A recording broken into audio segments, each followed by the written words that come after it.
ago, I mentioned that Indiana has 10 players averaging 9 points or more. Only one time and one team in NBA history had 9 players average 9 points or more.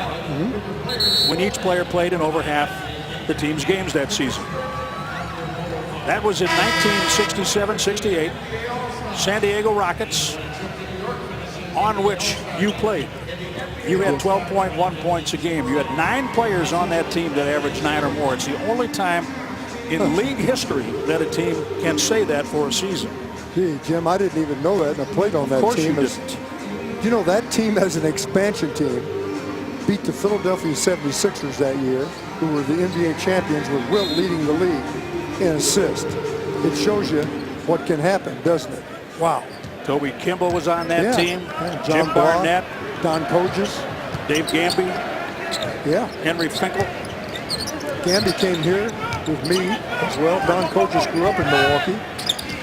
John Block and Toby Kimball both came here in 73-4. Jumping Johnny Green. You know, Jim, and I'm thinking about that with the Pacers. If you look at their minutes, they've got a lot of guys that get fairly equal minutes. That's one reason they're putting equal type players with equal type minutes. Middleton's three comes away, slowing the rebound. If I have 9 or 10 players that are averaging 9, I'm pretty happy about that, aren't I? Yeah, really. And yet that San Diego team, what we win, 15 games, I think. But see, they're like the Bucks. And I asked this question the other night. C.J. Miles off the glass. Man, he's rolling. Do you want balance like that, deep balance, or do you really prefer to have a go-to player? Because when you have a go-to player, they can double and triple team that go-to player. Well, I think the ideal answer is you'd like to have a go-to guy, because that really carries you throughout. Great pass, great finish, with the other guys also contributing, as you see here. But anymore, you got more than a go-to guy. If you go way back, you know, Boston had more than one.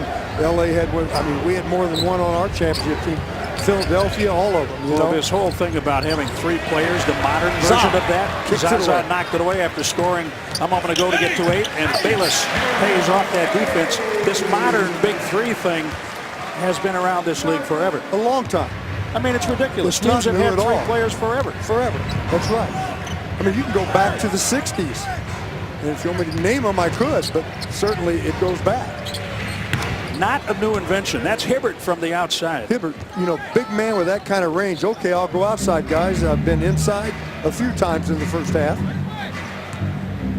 There aren't enough great players to go around today compared to the old days. When you broke in, there were, what, 9 teams, 10 teams? 9. When I first came in, there were 9 teams. 90 jobs, by the way, folks, and that's 1/5, 20% of the jobs available today.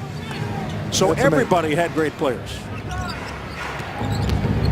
There were only great players in the league. 90 players. Amazing, isn't it? From the world, which wasn't quite a world game back then. No, it wasn't.